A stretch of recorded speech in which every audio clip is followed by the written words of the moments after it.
Hello students, नमस्ते। कैसे हैं आप सभी लोग। स्वागत है आप सभी का एक बार फिर से। मैं शिवम चौहान आपके लिए लेके आया हूँ ये 12th क्लास का सेकंड पार्ट। और इस पार्ट में हम लोग जो सिंधु घाटी सभ्यता पढ़ रहे हैं, इसमें जो हम लोग मोहनजोदाड़ो और इससे रेलिवेंट जितने भी एस्पेक्ट हैं कि भारत में किन किन जगहों पर, किन किन स्थानों पर हड़प्पा सभ्यता प्रचलन में रही है, हड़प्पा सभ्यता रही है, आज हम उन सारे ही एस्पेक्ट्स को क्लियर कर लेंगे। ठीक है, तो देखिए ज़्यादा टाइम ना स्पेंड करते हुए हम लोग अब स्टार्ट करते हैं। पार्ट 2 है, इसमें मैं आप लोगों को बता चुका था कि हम लोग की जो कृषि प्रौद्योगिकी थी वो किस प्रकार की थी। हड़प्पा सभ्यता में वहाँ के नगरवासियों ने किस प्रकार की कृषि प्रौद्योगिकियों को अपनाया और अपने जीवन को एक उन्नति तक लेके गए, लेकिन किसी कारणवश वो सभ्यता विनाश की तरफ गई या ख़त्म हुई। तो देखिए उस समय की बात करते हुए अगर हम लोग बात करें सिंचाई की, सिंचाई you know already about the irrigations, हम इंग्लिश में इसे इरिगेशंस बोलते हैं ना। अब देखिए खेतों में सिंचाई की आवश्यकता पड़ती थी, जाहिर सी बात है अगर वो लोग खेती करते थे तो खेतों में भी सिंचाई की आवश्यकता जरूर ही पड़ती होगी। तो सिंचाई के लिए वो लोग क्या करते थे, देखिए जिसके लिए नदी तथा नहरों से पानी लिया जाता था, यानी कि उन लोगों को इस चीज़ का ज्ञान था कि यदि सिंचाई करनी है तो उसके लिए वो लोग नदी और नहरों से पानी लिया करते थे। अफगानिस्तान में सोतघई से नहरों के कुछ सबूत मिले हैं। अफगानिस्तान एक ऐसा क्षेत्र है, ठीक है, जो सिंधु घाटी सभ्यता या सिंधु सभ्यता से कनेक्टेड है, क्योंकि आज के समय में भी पाकिस्तान वाला क्षेत्र पूरा सिंधु घाटी सभ्यता के अंतर्गत ही आता है, या हम ये कहें कि सिंधु घाटी सभ्यता पाकिस्तान के अंतर्गत अभी है ना। तो अफगानिस्तान में एक जगह है सोतघई, वहाँ पर नहरों के कुछ साक्ष्य मिले कि यहाँ से पहले के लोग क्या लिया करते थे, पानी लिया करते थे खेतों में सिंचाई के लिए। कुछ स्थानों में कुएं से भी पानी लिया जाता था, सिर्फ नहरों ही नहीं बल्कि कुएं के भी साक्ष्य मिले। इसका मतलब सिंपल सा ये है कि भैया कुएं भी खोदे गए थे जहाँ से सिर्फ और सिर्फ खेती के लिए ही नहीं बल्कि अन्य कामों के लिए भी काम होता था, बट जनरली जो वर्क होता है वो खेत में पानी देने के लिए ही हुआ। अब आगे देखते हैं, धौलावीरा में भी जलाशय के प्रमाण मिले हैं। अब ये जो प्रमाण मिले हैं धौलावीरा में जलाशय के अफगानिस्तान में, तो इसका मतलब ये दिखाते हैं कि भैया हड़प्पा नगरवासी सिंचाई के लिए अच्छी खासी टेक्निक्स का यूज़ करते थे। अब यहाँ तक तो आपको मैंने बता दिया सिंचाई के लिए। अब मैं आपको बताना चाहता हूँ हड़प्पा सभ्यता के कुछ सबसे डिफरेंट एस्पेक्ट्स के बारे में।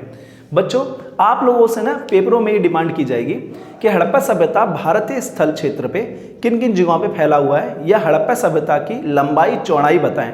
तो आपको ये चीज़ ना, ये वाला जो मैंने एक त्रिकोण बनाया है इसको आपको ध्यान रखना होगा बेटा कि हड़प्पा सभ्यता मैंने ना ये भारत के नक्शे पे ना दिखाते हुए मैंने एक सिंप्लिसिटी दिखाई है, जिससे कि यदि आप लोग एग्जाम में अपनी कॉपी में नोट डाउन करोगे ना तो आपको ये चीज़ थोड़ा सा ध्यान देना होगा। हड़प्पा सभ्यता क्षेत्र विस्तार अगर हम देखें तो मैंने दिखाया A, B, C, D। A में सूत गोंडोर है, B में मांडा, C में आलमगीरपुर और D में है दमाबाद। अब ये कहाँ है, कैसे हैं, तो देखिए सूत गोंडोर आधुनिक समय में पाकिस्तान में है। ठीक है, सूत गोंडोर देखो A मैंने यहाँ पर दिखाया हुआ है, ये देखिए A वाला, ये पाकिस्तान वाला क्षेत्र है। मांडा आज के समय में जम्मू कश्मीर में है। ठीक है, अगर हम मांडा की बात करें तो बी ये वाला, ये जम्मू कश्मीर में हो गया। तो यदि आप इसे नक्शे पे दिखाएंगे तो आप ऐसे दिखा सकते हैं, पूर्वी क्षेत्र सूटगोंडोर पाकिस्तान, ठीक है, उत्तरी क्षेत्र मांडा जम्मू कश्मीर, सी आलमगीरपुर आज के समय में उत्तर प्रदेश में है। तो यदि आप उत्तर से नीचे की तरफ जाएंगे थोड़ा सा तो आपको आलमगीरपुर दिखेगा जो कि उत्तर प्रदेश में है।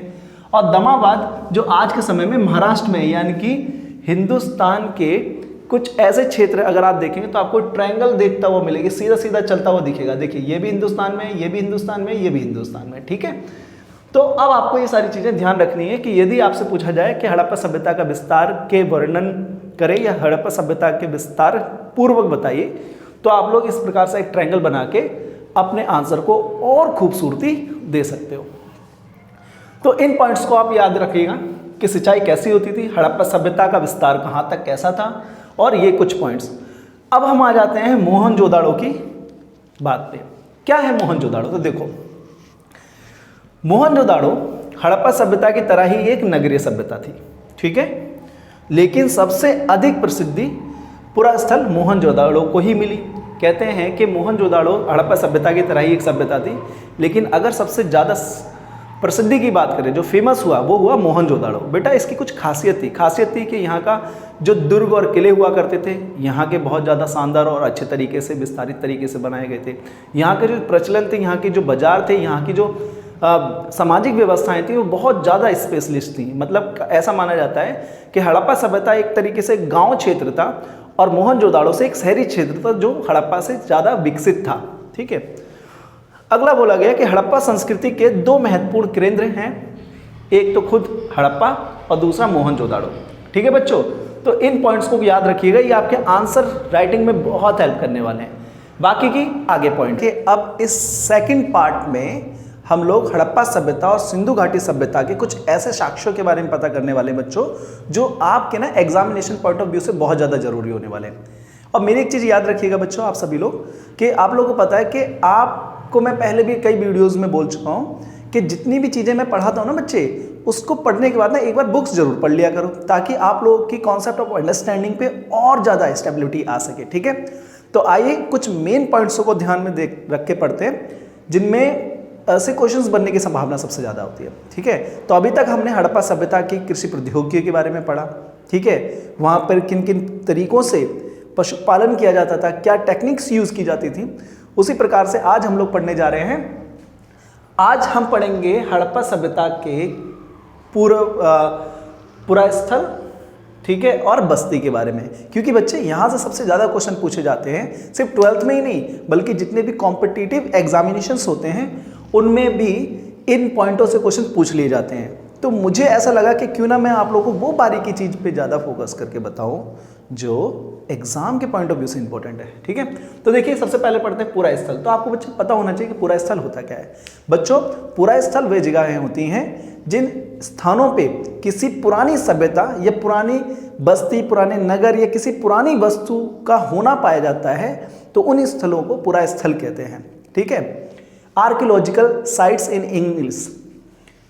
पूरा स्थल ऐसे स्थल को कहते हैं जिस स्थल पर पुराने औजार, बर्तन, मृत भांड, इमारत तथा इसके अवशेष प्राप्त होते हैं। ठीक है, किसी स्थान पे यदि वहाँ पर पुराने बर्तन मिल रहे हैं, औजार मिल रहे हैं या पुरानी इमारतें निकल रही हैं, तो या उनके होने का सबूत मिल रहा है, तो बच्चों ऐसे स्थान को पूरा स्थल कहते हैं। कई बार पूछा जाता है कि पूरा स्थल क्या है। इनका निर्माण यहाँ रहने वाले लोगों ने अपने लिए किया था। कहते हैं कि पूरा स्थल वे जो जगहें थीं, वहाँ पे जो लोग रहते थे उन लोगों ने उस सारी इमारतों का, नगरों का, इन सब का निर्माण किया था, जिन्हें छोड़कर वह कहीं चले गए। अब ऐसा बोला गया है कि इन पुरा स्थलों को छोड़कर वो एक समय में चले गए थे, और आज क्योंकि वो जगह डिस्कवर की जा रही हैं, तो जाहिर सी बात है बच्चों कि उन जगहों पे अब साक्ष्य होते हैं, तो पता चलता है कि हाँ यहाँ कुछ जगहें या नगर बस्तियाँ हुआ करती थी।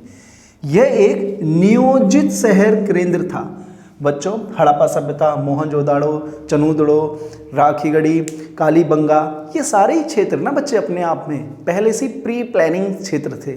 इन क्षेत्रों की अगर आप बनावट देखेंगे तो आपको खुद को बहुत शॉक्ड होगा कि उस समय में इतने लोगों के अंदर क्या सच में दिमाग था कि वो अपने नगर को सही से सहज करके रख सके, प्लानिंग कर सकें।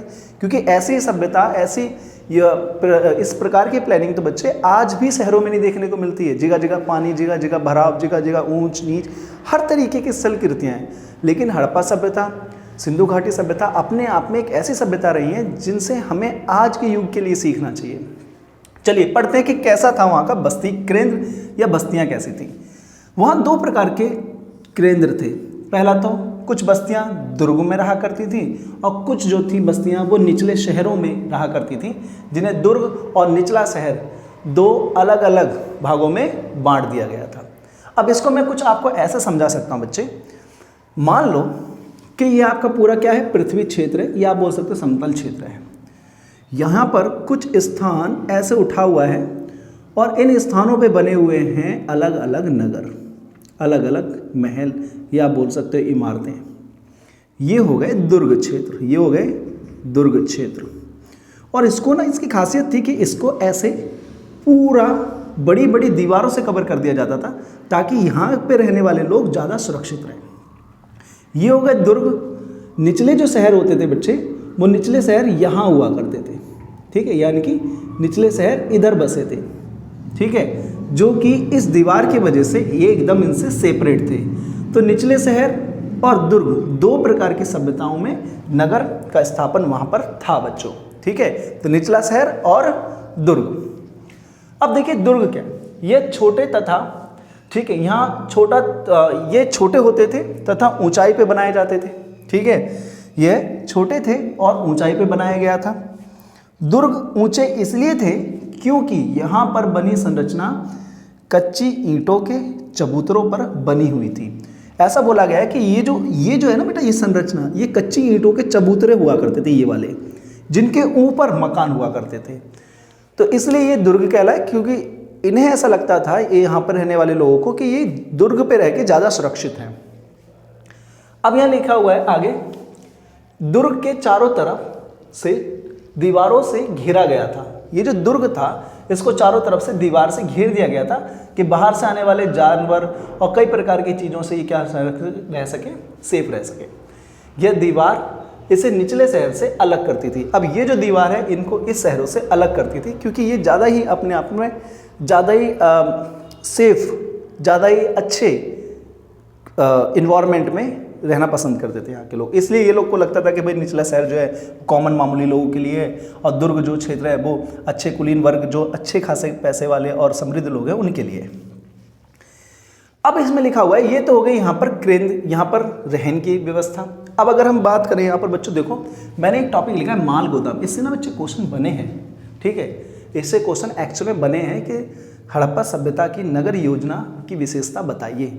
तो नगर योजना विशेषता में क्या बताएंगे बच्चे, यही तो बताएंगे ना हम लोग। अब देखो माल गोदाम का निचला हिस्सा ईंट से बना था, इसके साक्ष्य मिले हैं। कहते हैं कि जो माल गोदाम होता है ना, जिसे हम इंग्लिश में स्टोरेज बोलते हैं या स्टोर रूम बोलते हैं, तो ऐसे हड़प्पा सभ्यता के अंतर्गत कई माल गोदाम मिले हैं, जिनके साक्ष्यों का पता कैसे चलता है कि यहाँ की जो माल गोदाम का जो निचला बेस हिस्सा होता था ना, वो तो ईंटों का बना है, और ऊपर मिले, और इसके ऊपरी हिस्सा नष्ट हो गया है, जो कि संभव लकड़ी से बना होगा।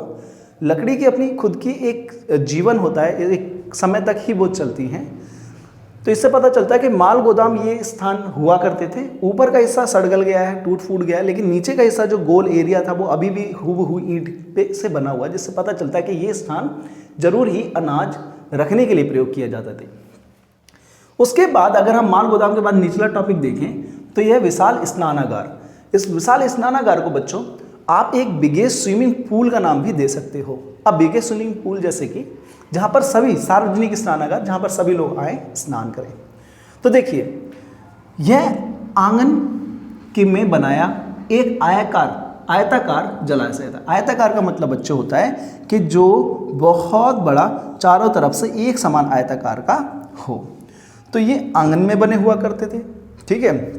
कई क्षेत्रों में, मंदिर जैसे स्थलों पे तो ये बहुत बड़े क्षेत्र पे थे, जो सब समूह के सभी लोगों के लिए यूज होते थे, जो चारों ओर से एक गलियों से घिरा हुआ करता था। कहते हैं विशाल स्नानागार जो होते थे वो चारों ओर से इस प्रकार की गलियों से घिरे हुए होते थे, ठीक है। जलाशय तक जाने के लिए इसमें सीढ़ियाँ थी। कहते हैं कि इस जलाशय, यानी कि यहाँ पानी हुआ करता था नीचे वाले क्षेत्र में, ठीक है, इस वाले नीचे वाले क्षेत्र में यहाँ पानी हुआ करता था। तो यहाँ तक जाने के लिए इसमें ऐसे सीढ़ियाँ बनी हुई थी, इधर किनारे से इधर किनारे से सीढ़ियाँ बनी थी। जलाशय से पानी एक बड़े नाले के द्वारा बाहर कर दिया जाता था। और देखिए खासियत देखिए बच्चों, उस समय में जब इतनी मैन फोर्स नहीं हुआ करता था, इतनी ज़्यादा मेंटेलिटी नहीं हुआ करती थी, तब भी उनको इतना ज्ञान था कि भैया किस प्रकार से चीज़ों को रीयूज़ किया जा सकता है ना।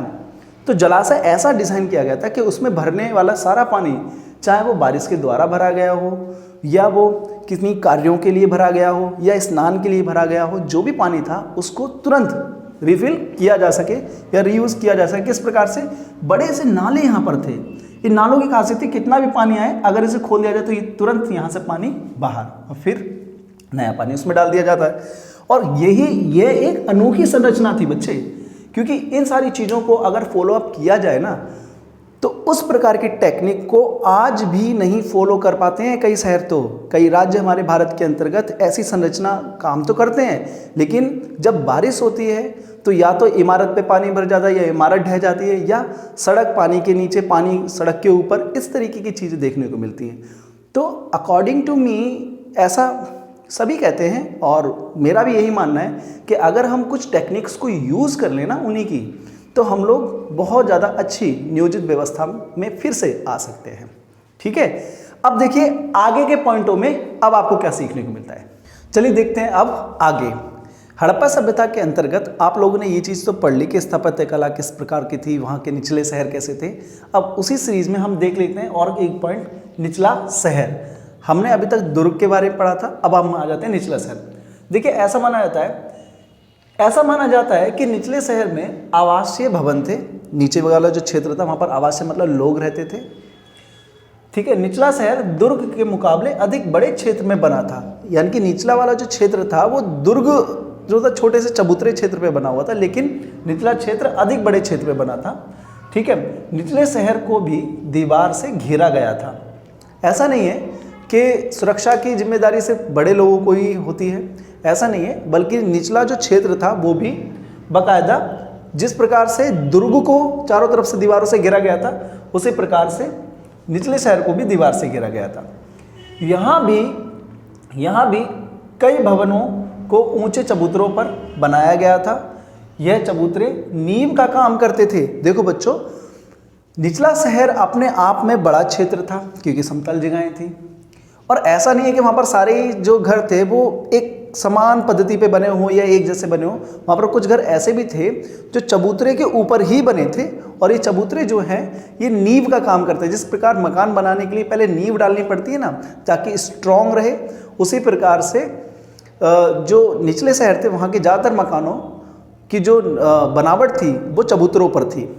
ठीक है, अब आगे बोला गया है कि यहाँ तक तो पता चल गया हमें निचला शहर। अब हम बात करते हैं जल निकासी। That's also be a most important topic and main words. ठीक है, मोस्ट इम्पॉर्टेंट। अब ये मोस्ट इम्पॉर्टेंट मैं इसलिए भी बोल रहा हूँ क्योंकि आप लोगों को ये पता चले कि एग्जाम में सबसे ज़्यादा क्वेश्चन इसी जल निकासी से ही रिलेटेड करके पूछ लेता है, क्योंकि उस प्रकार की जल निकासी आज भी कहीं देखने को मिलती नहीं है एग्जैक्टली। जल निकासी व्यवस्था हड़प्पा सभ्यता की कैसी थी, तो कुछ मेन पॉइंट्स ही मैंने आपको बताया, तो उस पर ध्यान दीजिएगा। हड़प्पा शहरों में नियोजन के साथ जल निकासी की भी व्यवस्था की गई थी। सड़कों और गलियों को लगभग ग्रिड पद्धति में बनाया गया था। ग्रिड पद्धति का मतलब होता है बेटा एक दूसरे को काटती हुई। अगर मैं ऐसे बोलूँ ना, ठीक है, इस प्रकार की थी, सड़कें भी एक दूसरे को काटती थी और नालियाँ भी एक दूसरे को काटती थी। यहाँ से ये पानी आया, इधर फ्लो हुआ, इधर मुड़ गया, इधर फ्लो हुआ, इधर मुड़ गया, इधर फ्लो हुआ, इधर मुड़ गया। इस प्रकार से ग्रिड पद्धति पे थी बेटा। ठीक है, अब हम आगे देखेंगे इसमें कुछ और पॉइंट्स।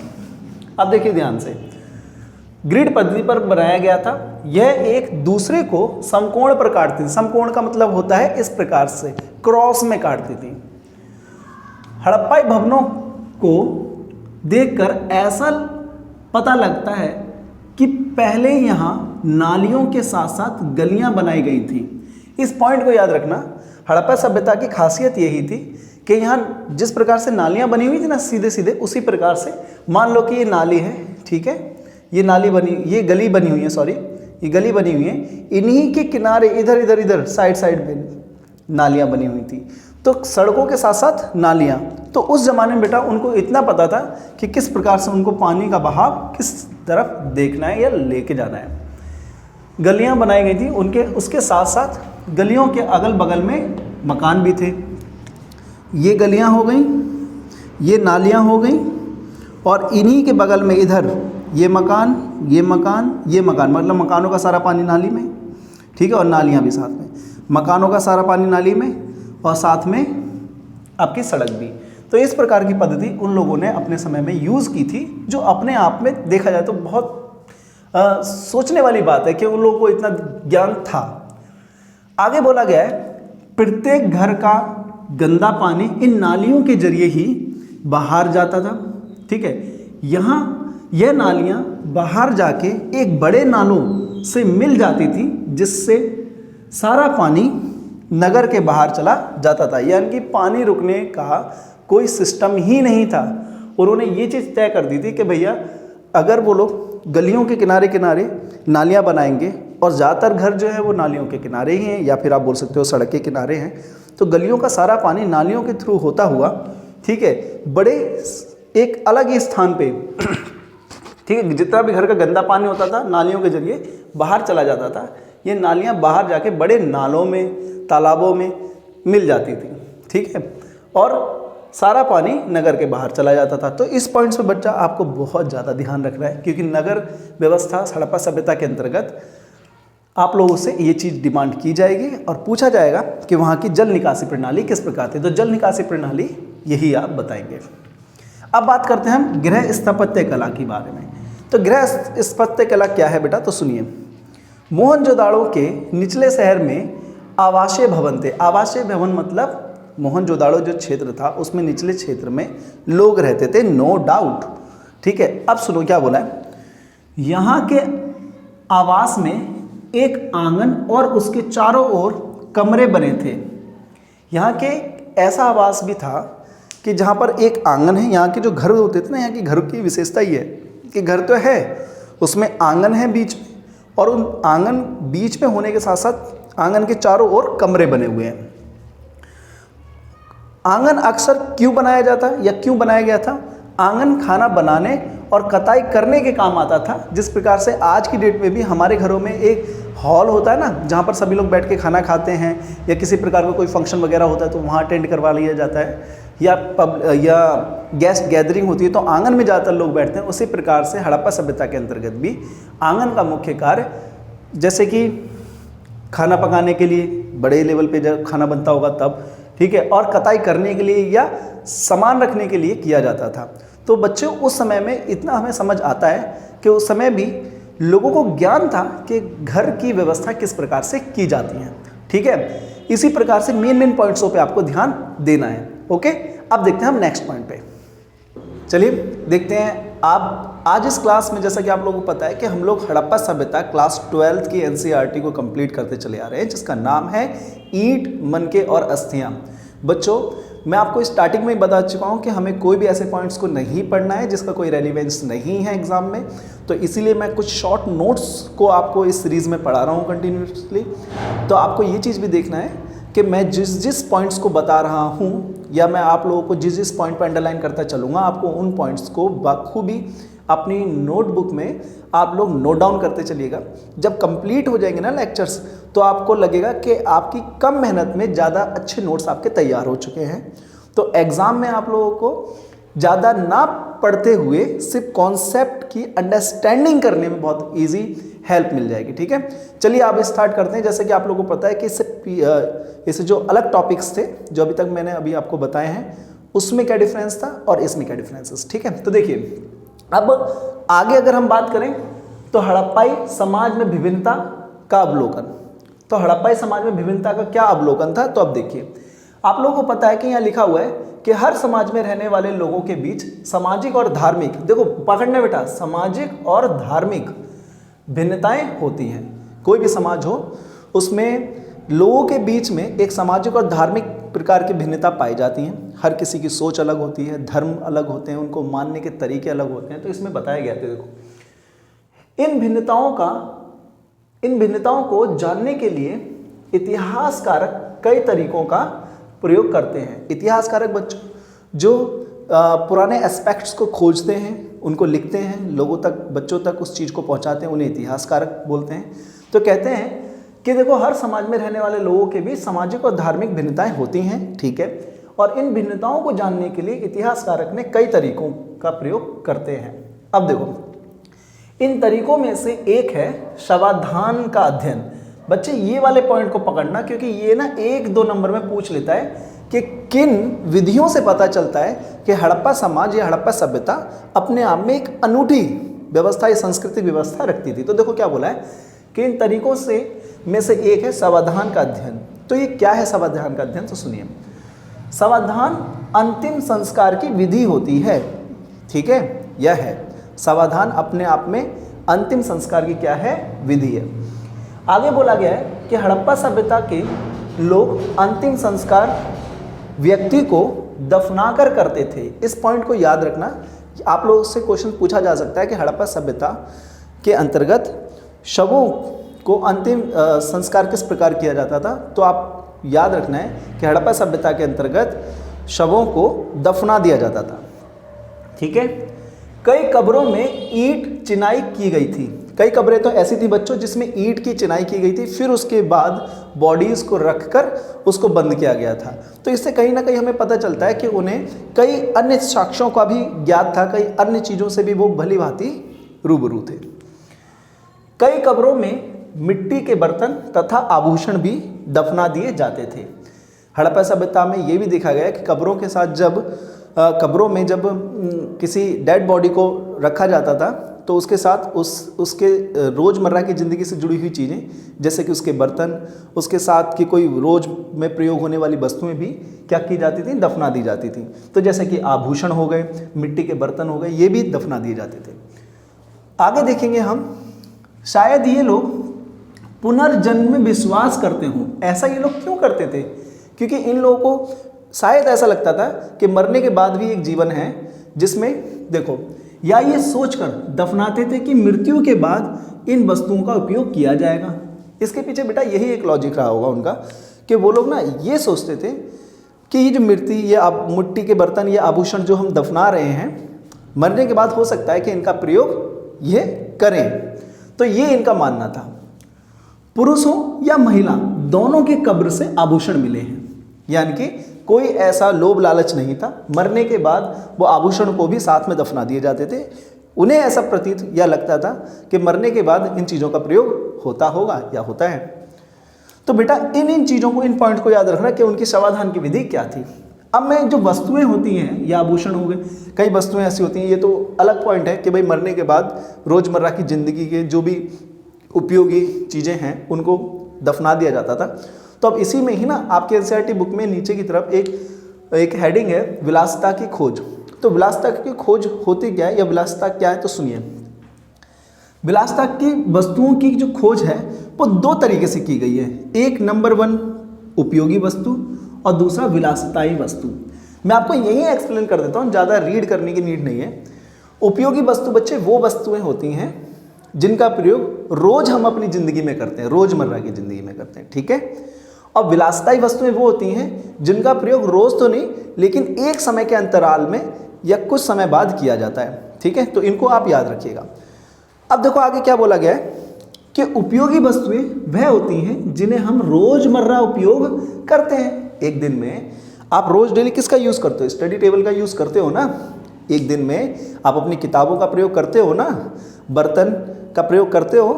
उसी प्रकार से एक दिन में जो जो चीज़ों का प्रयोग किया जाता है ना, उन्हें उपयोगी वस्तु का नाम दिया गया। और विलासिता की वस्तुओं का प्रयोग करने के लिए उन्हें बोला गया है जो महीने में प्रयोग की जाती हैं, जो एक समय के बाद में ली जाती हैं, उन वस्तुओं को विलासिता की वस्तुएं कहते हैं। ये वस्तुएं, अब देखो जो उपयोगी वस्तुएं होती हैं ना, ये वस्तुएं कम कीमत पे होती हैं। ठीक है, यानी कि कम कीमती होती हैं और इनका उपयोग हम ज़्यादा करते हैं। और एक और ख़ास बात है कि उपयोगी वस्तुओं को बनाना बड़ा आसान होता है। ठीक है मेरे बच्चों, तो इन पॉइंट्सों को याद रखो। बस मैं ये चाहता हूँ कि जब आप ये लेक्चर कंप्लीट कर रहे हो तो आप पॉइंट्स बनाते जाइए, मेन पॉइंट्स को नोट डाउन करते जाइए, तो आपको ये चैप्टर और ज़्यादा ईजी होता चला जाएगा। देखिए, चाहे 12th क्लास हो या कोई गवर्नमेंट एग्ज़ाम हो, उन सभी में ना बच्चे बीच से क्वेश्चन पूछा जाता है। ऐसे क्वेश्चंस की उम्मीद कैंडिडेट से रखी जाती है। ठीक है, ताकि बच्चों का ये देखा जाता है कि उसमें उसे कितनी नॉलेज है। तो नॉलेज बेस्ड क्वेश्चन होते हैं। तो आप लोग को जो मैं पढ़ा रहा हूँ, ये एक नॉलेज ही आपकी गेन कर रहे हैं। तो इन पॉइंट्स को आप बस सुनते जाइए अच्छे से और नोट डाउन करते जाइए। ठीक है, अब देखते हैं हम इसमें आगे क्या पॉइंट्स हैं। अब देखिए इसमें आगे हड़प्पा सभ्यता के प्रमुख स्थल के बारे में अब हम जानेंगे। ठीक है, कि अब इसमें हमें पता करना है कि हड़प्पा सभ्यता के जो प्रमुख स्थल थे वो थे कौन से। क्योंकि बच्चों मैं पहले ही मैं आपको बता दूं, क्वेश्चंस जो बनेंगे ना वो कुछ ऐसे होंगे कि निम्न में से कौन से हड़प्पा स्थल नहीं हैं, या फिर निम्न में से कौन से स्थान हड़प्पा स्थल है। तो ये बहुत ज़्यादा जरूरी है, बारीकी से ध्यान देना कि आपको पता होना चाहिए कि हड़प्पा सभ्यता के प्रमुख स्थल कौन से हैं, तो आप मेरे साथ साथ बोलो, लोथल, नागेश्वर, धौलावीरा, बालकोट, चन्हुदड़ो, कोट दीजी, कालीबंगा, राखीगढ़ी, बनावली, सूरतकोंडा, रोपाई, सूरतकोंडोर, रंगपुर और आलमगीरपुर।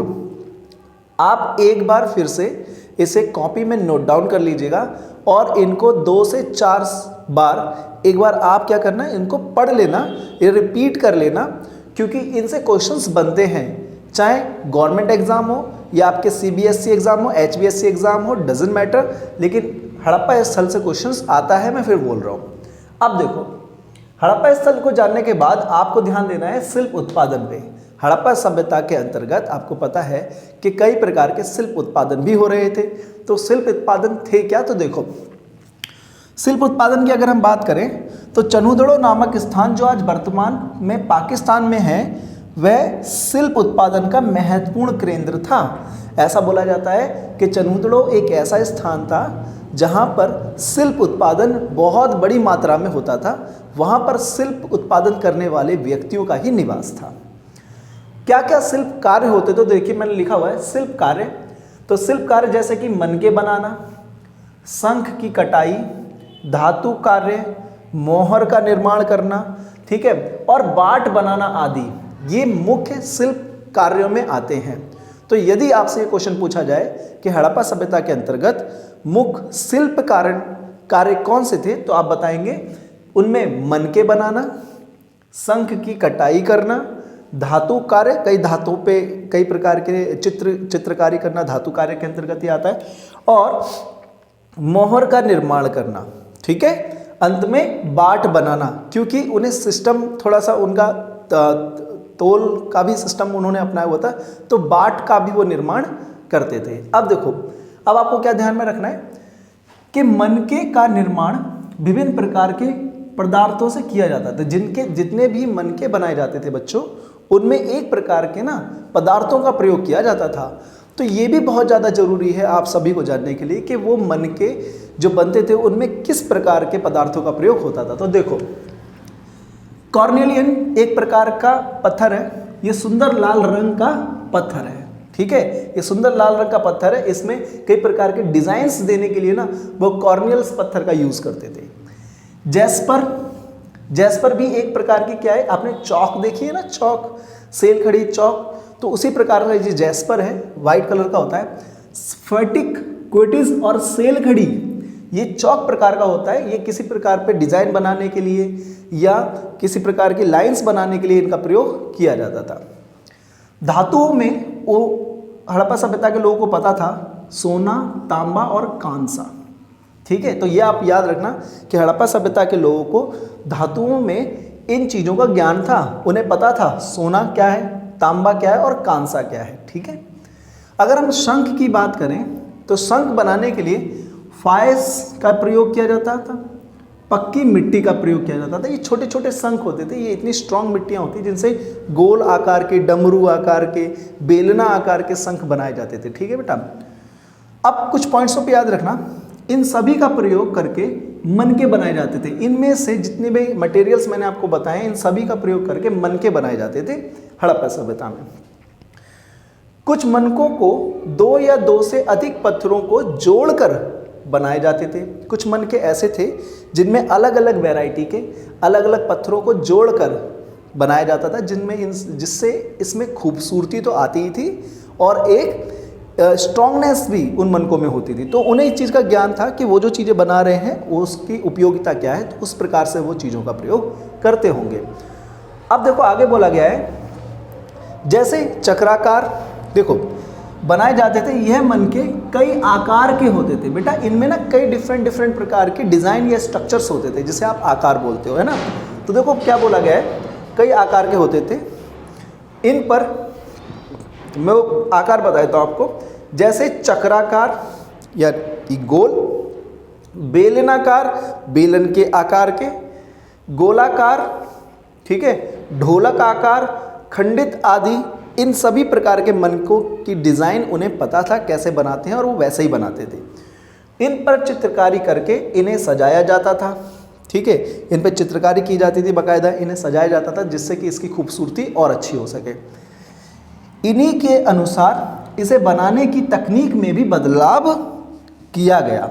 ठीक है, जैसे जैसे इन लोगों को चीज़ों में डेवलपमेंट दिखने लगा तो इन्होंने इनको बनाने की टेक्निक्स को भी मतलब डिफरेंट कर लिया।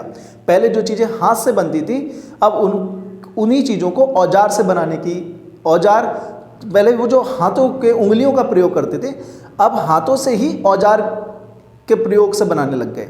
फिर कुछ चीज़ों में ऐसे टेक्निक्स यूज़ करने लगे जो मन के छोटे हुआ करते थे, उन मनकों को बड़ा आकार देने के लिए वो किसी प्रकार की वस्तुओं का प्रयोग करने लग गए। ठीक है, तो ये कुछ मेन पॉइंट्स हैं जो मुझे लगता है कुछ मोस्ट इंपॉर्टेंट पॉइंट्स में आता है। अब इन पॉइंट्सों को आप एक बार फिर से पढ़ लीजिए